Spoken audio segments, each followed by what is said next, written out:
The Secret Doctors of NASA is a series of memoirs, diaries, and reports from actual doctors employed by an undisclosed arm of NASA between 1970 and 2001. These writings contain true accounts of the unusual and often highly classified medical conditions experienced by astronauts during and after their space missions. Following the defunding of the clandestine medical program after the September 11, 2001 terror attacks, the majority of these accounts were left, forgotten, on tape drives in a NASA storage facility. In 2016, a former intern, whose job was to clean out one of these facilities, discovered them. 2 years later, he is ready to release what he found. Thus far, the following reports have been released: a dentist's discovery, a psychologist's suicide. Releaser's note: this account is from a post-surgery oral memoir dictated by an unnamed surgeon to an anonymous NASA official. The background circumstances are unknown. A surgeon's nightmare. Look, I'd been awake for 2 straight days. You guys have been putting us through hell with all the injuries from the Hephaestus project, so forgive me if my results weren't as great as they could have been. But come the hell on, what do you expect when someone comes to me in that condition? So you want to know what happened in my own words? Fine. But don't get pissed when I call your practices into question. The patient was admitted with significant injuries to his legs, torso, arms, and head. On the surface, they appeared to be lacerations, which was strange because their severity would have caused near instantaneous exsanguination and they would have gone straight to the morgue, not to me. Closer inspection revealed the wounds had been sealed by intense cold, as if the patient had been frozen either while being injured or immediately after. He was still clinging to life. If I had to speculate, which I know you want me to do, I'd guess the patient was injured and subsequently exposed to hard vacuum. How that could have happened is beyond my guess, as I know the patient was not, and never had been, an astronaut. But I guess that's what Hephaestus is all about, right, boss? We can put pieces together over here, you know. No, the goddamn pun was not intended.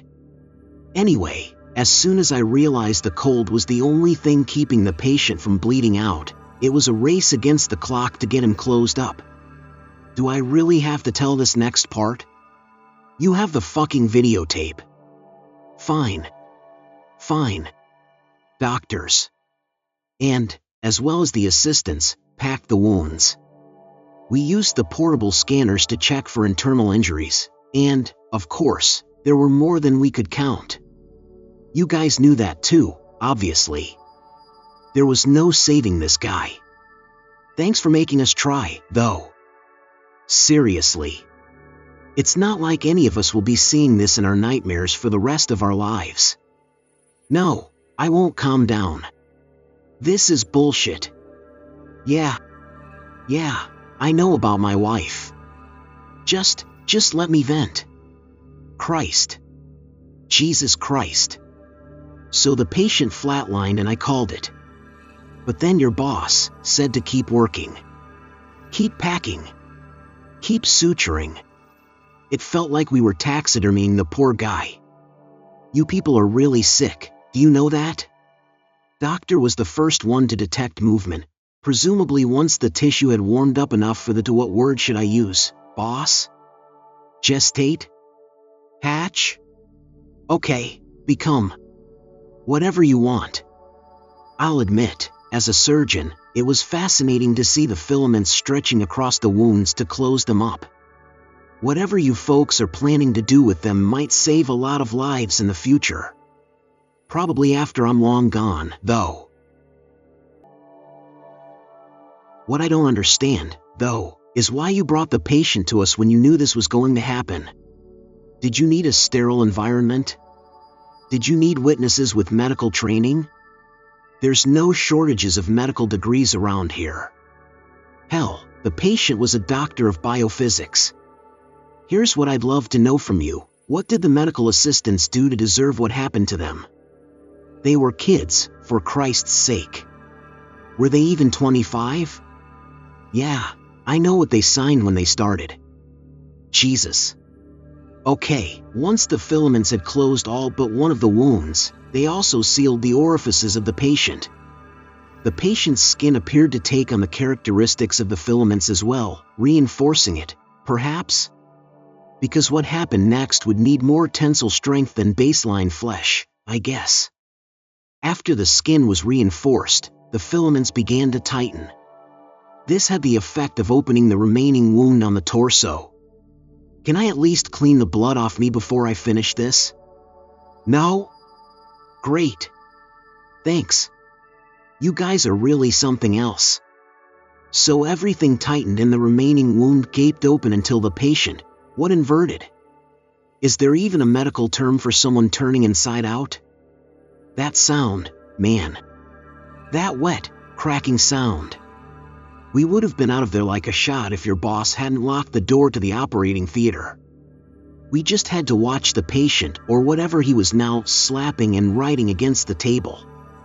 Hephaestus is about point-to-point wormholes, right? Yeah, no shit. I know you can't confirm or deny it. I'm not retarded. Give me a little credit. When your boss told me and doctors to step back and have the assistants conduct the physical examination, I knew they were done for. I knew. I've worked here long enough. Never get attached, is your motto, right? Must be easy for you, since no one wants to get to know you. Fuck you. Seriously. Those girls deserved better. Yes, I know I have to fucking report what happened. I just want you to know that I'm saying fuck you and the you is referring to you. You. What are you gonna do, fire me? Ha. No, I know, that's not your style. I'm sure I'll wake up on the other side of that wormhole you can't confirm or deny tomorrow morning. Whatever, man.